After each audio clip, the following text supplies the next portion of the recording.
अगर आप कंपटीशन का तैयारी कर रहे हैं और अगर सोचेंगे कि अलजेब्रा में बेसिक सम्स आएंगे तो बेसिक सम्स कभी भी नहीं आएंगे, ट्रिक वाले सम्स आएंगे।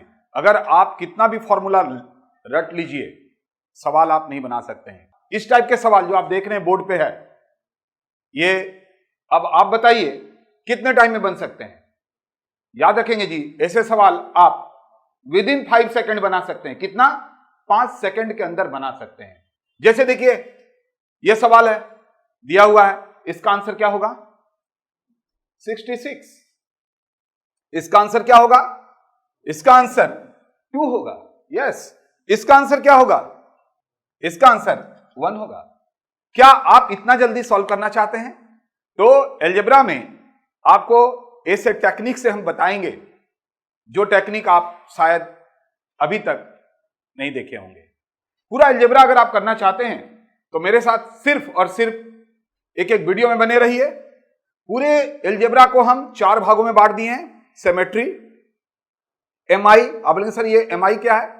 एमआई फोन के बारे में नहीं बात कर रहे हैं, मल्टीपल इनवर्स, और फिर डिग्री और थोड़ा सा मिसलेनियस में। आप बोलेंगे सर कितना हम लोगों को इसमें फॉर्मूला रटना पड़ेगा?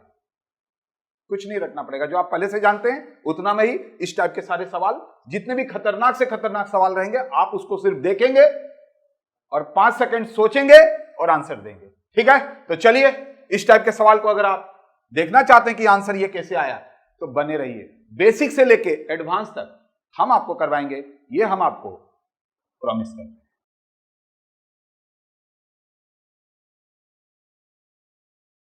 अलजेब्रा में जो आज हम कॉन्सेप्ट कराने जा रहे हैं आपको, जो भी आपने बोर्ड में देखा कि वो सवाल पलक झपकते कैसे करेंगे, उसके लिए आपको पक्का एक क्लास देना होगा। और वो क्या है? पूरे अलजेब्रा को मैंने 4 भागों में बांट दिया है। एक है सिमेट्री। सिमेट्री का मतलब होता है ऑल वेरिएबल्स आर इक्वल। आज इस कॉन्सेप्ट पे हम आपको काम करवाएंगे और जो अभी बोर्ड पे देखे ना, उस तरह के सवाल को आप विद इन 5 सेकंड बिना पेन चलाए कर सकेंगे। दूसरा है एमआई। अरे ये तो बहुत ही खतरनाक चीज है। ये जब आप देखेंगे तो किसी भी तरह के सम्स को आप सिर्फ फर्स्ट का डबल, सेकंड का डबल बोल के कंप्लीट कर लेंगे। डिग्री, बहुत जगह डिग्री पढ़ाता है। मिसलेनियस में कुछ सवालों को हम रखेंगे जो बेसिक वाला बात हर एक जगह पढ़ाता है, जो आता ही नहीं है उस चीज को हम लोग देखेंगे। तो आइए सिमेट्री शुरू करते हैं। बढ़िया से सिमेट्री को देखिएगा।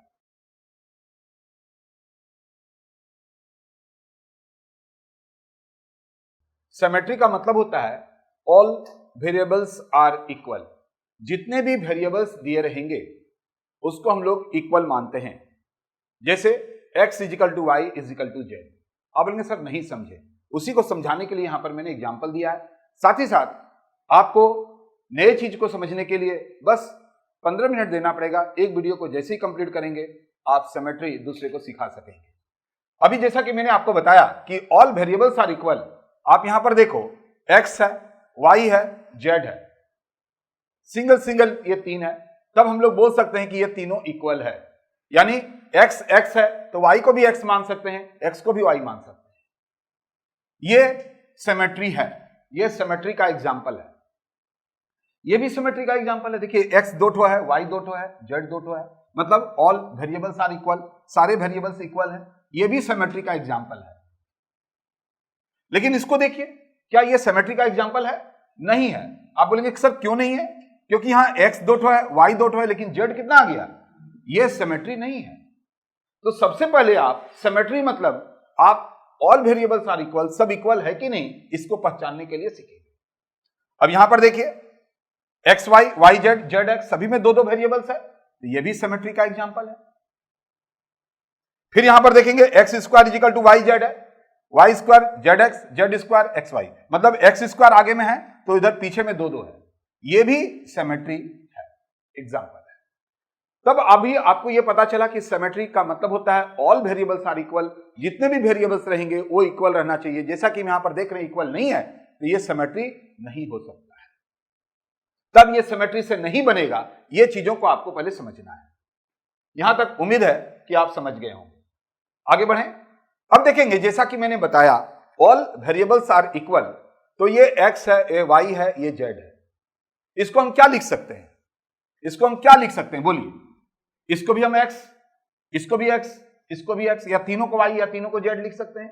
तो क्या हुआ? एक ठो x, दो ठो x, तीन ठो x, क्या लिख सकते हैं? तब हम इसको 3x भी लिख सकते हैं, क्योंकि जब ऑल वेरिएबल्स आर इक्वल है तो कोई दिक्कत का बात नहीं है। अगर हम इसको एक्स स्क्वायर है, इसको भी अगर हम एक्स स्क्वायर मानते हैं, इसको भी एक्स स्क्वायर मानते हैं, तो कितना हो जाएगा? तो हम इसको बोल सकते हैं 3x स्क्वायर। ये तो सिमेट्री है ही नहीं, इसलिए इसको हम लोग ऐसा बोल ही नहीं सकते हैं।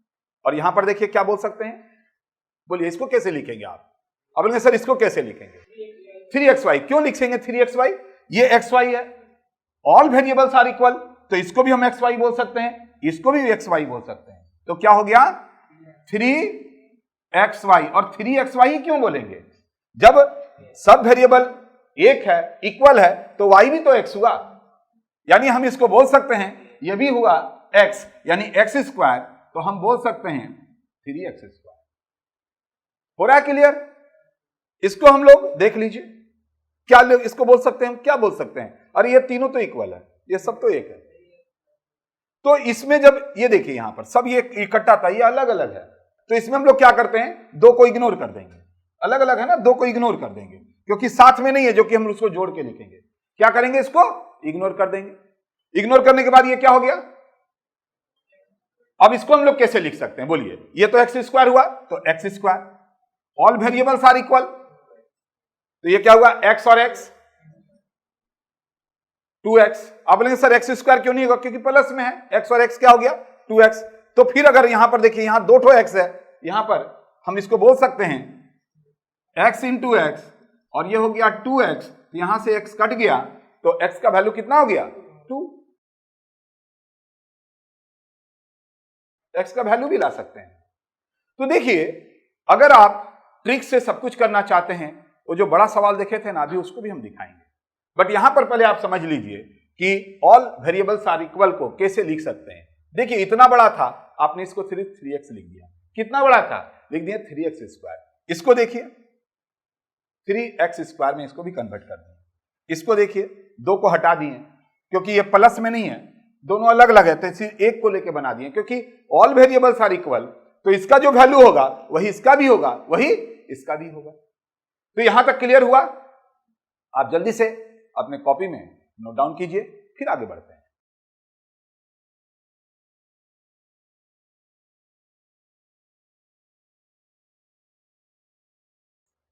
देखिए, अगर आप सिमेट्री में मास्टर होना चाहते हैं, और देखिए अगर आप कंपटीशन का तैयारी कर रहे हैं और अगर आपके पास समथिंग एक्स्ट्रा नहीं है, तो सब तो एक ही चीज कर रहे हैं, तो आप मुकाम कैसे हासिल करेंगे? सिमेट्री में चीजों को बहुत आसान से आपको बताएंगे, बेसिक से लेके वो बड़े बड़े सवाल को आप अभी कैसे सॉल्व करेंगे, वो चीजों को देखेंगे आप। सिमेट्री में जैसा कि अभी मैंने बताया था, ऑल वेरिएबल्स आर इक्वल, और पहचानने के लिए बताए थे कि x, y, z, यानी इसको हम अगर चाहें तो सभी को x मान सकते हैं।